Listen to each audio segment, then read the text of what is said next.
Assalamualaikum warahmatullahi wabarakatuh. Saya Wilda Febriani dari kelas Hama Penyakit Pasca Panen Proteksi B. Di sini saya akan menjelaskan tentang hama pasca panen, yaitu Drosophila melanogaster. Drosophila melanogaster merupakan hama yang menyerang bagian buah tanaman, mulai dari tanaman berbuah hingga pada masa pasca panen.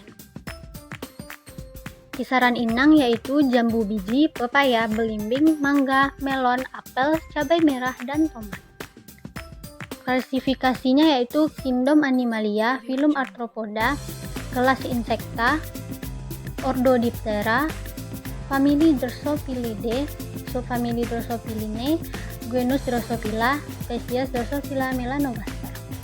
Morfologinya, lalat buah merupakan hama yang sangat merusak tanaman dari jenis Horticultura, khususnya tanaman buah dan sayur. Warna tubuh kuning kecoklatan dengan cincin berwarna hitam di tubuh bagian belakang, berukuran kecil antara 3-5 mm. Urat tepi sayap mempunyai dua bagian yang terinterruptus dekat dengan tubuhnya. Sungut umumnya berbentuk bulu, memiliki 7-12 percabangan.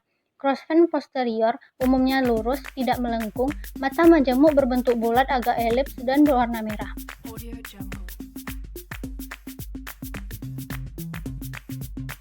Terdapat mata oceli pada bagian atas kepala dengan ukuran lebih kecil dibanding mata majemuk. Kepala berbentuk elips, toraks berbulu-bulu dengan warna dasar putih, sedangkan abdomen bersegmen 5 dan bergaris hitam.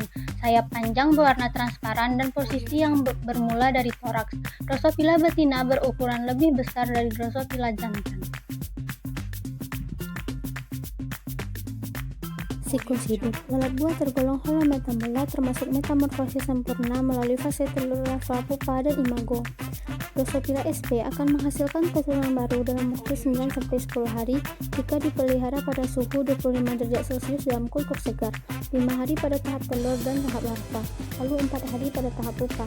Drosophila sp mempunyai siklus hidup yang sangat pendek, yaitu sekitar 12 hari pada suhu kamar. Lalat betina akan menghasilkan telur sebanyak 100 butir dan separuh dari jumlah telur tersebut akan menjadi lalat jantan dan separuhnya lagi akan menjadi lalat betina. Siklus hidup lalat ini akan semakin pendek apabila lingkungannya tidak mendukung.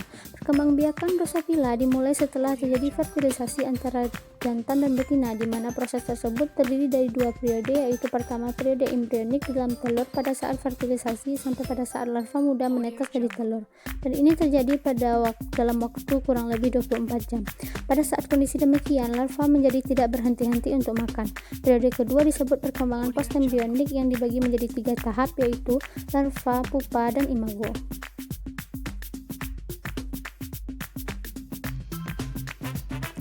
Fase-fasenya yaitu pertama telur berukuran 0,5 mm dan berbentuk lonjong. Telur dilapisi oleh dua lapisan, yang pertama selaput vitellin tipis yang mengelilingi sitoplasma, dan yang kedua selaput tipis tetapi kuat yaitu chorion di bagian luar, dan di anterior terdapat dua tangkai tipis. Permukaan chorion tersusun atas lapisan kitin yang kaku berwarna putih transparan. Pada salah satu ujungnya terdapat filamen-filamen yang mencegah supaya telur tidak tenggelam di dalam medium.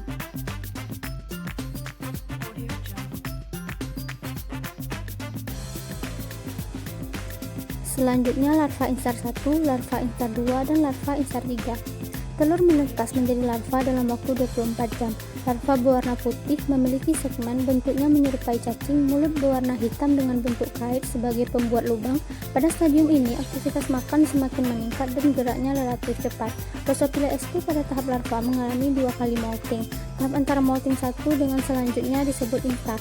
Larva Drosophila sp memiliki 3 tahap instar yang disebut dengan larva instar 1, larva instar 2, dan larva instar 3 dengan waktu perkembangan berturut-turut selama 24 jam, dan 48 jam, diikuti dengan perubahan ukuran dan ukuran tubuh yang makin besar.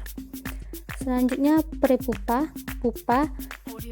Proses perkembangan pupa sampai menjadi dewasa membutuhkan waktu 4-5 hari. Pada awalnya pupa berwarna kuning muda, sebagian kutikula mengeras dan berpigmen. Pada tahap ini terjadi perkembangan organ dan bentuk tubuh. Dalam waktu singkat, tubuh menjadi bulat dan sayapnya menjadi lebih panjang. Selanjutnya imago. Pada lalat betina dewasa terdapat garis-garis hitam melintang mulai dari permukaan dorsal sampai bagian tepi. Pada lalat jantan, ukuran tubuh umumnya lebih kecil dibandingkan dewasa dewasa betina. Pada bagian ujung segmen abdomen berwarna hitam. Pada bagian tarsal pertama kaki pada lalat jantan terdapat blista berwarna gelap disebut sexcom.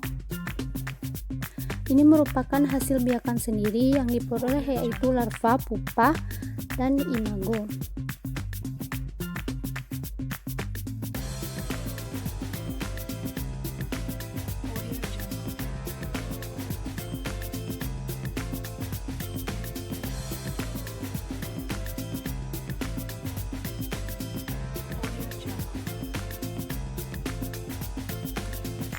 Gejala serangan. Lalat buah menyerang dengan menusukkan alat peletak telurnya ke dalam buah sehingga terjadi kerusakan pada daging buah. Oleh karena itu, gejala awal yang ditunjukkan serangan lalat buah adalah adanya noda atau titik bekas tusukan pada permukaan kulit buah. Selanjutnya, telur-telur akan menetas di dalam buah dan menjadi larva. Gangguan yang dilakukan oleh larva-larva inilah yang menimbulkan noda-noda di kulit buah dan berkembang menjadi bercak coklat di sekitarnya. Semakin banyak jumlah lalat buah akan semakin cepat pula proses pembusukan buah. Ini merupakan contoh serangan dari lalat buah. Selanjutnya, kerugian. Kerugian kuantitatif yang diakibatkan yaitu berkurangnya produksi buah, sedangkan kerusakan kualitatifnya yaitu buah yang cacat berupa bercak busuk dan berlubang yang akhirnya kurang diminati oleh konsumen, sehingga hal ini dapat menurunkan daya saing komunitas hortikultura di pasar lokal dan global. Selanjutnya, pengendalian di lahan.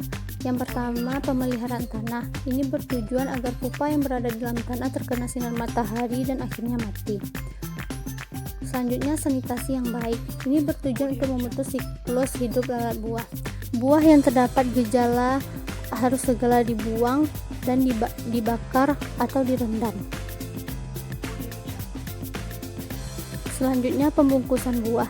Ini agar mencegah lalat buah menyerang buah.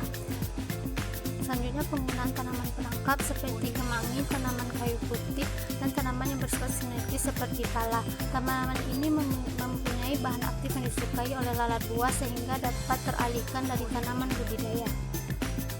Selanjutnya, pemanfaatan musi alami dan hayati. Parasitoidnya seperti Ophinus sp dan predatornya seperti laba-laba, lebah, semut, kokopet, dan lain sebagainya.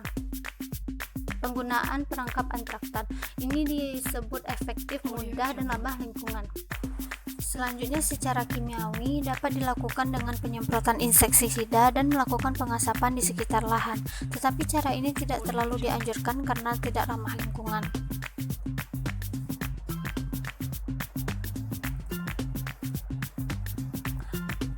Selanjutnya yaitu pengendalian pasca panen dapat dilakukan dengan penggunaan perangkap. Memeriksa buah, jika sudah bergejala sebaiknya dibuang, lalu jangan terlalu lama menyimpan buah dan menjaga suhu tempat penyimpanan, lalu pemberian insektisida. Sekian yang dapat saya sampaikan, terlebih terkurangnya saya mohon maaf. Assalamualaikum warahmatullahi wabarakatuh.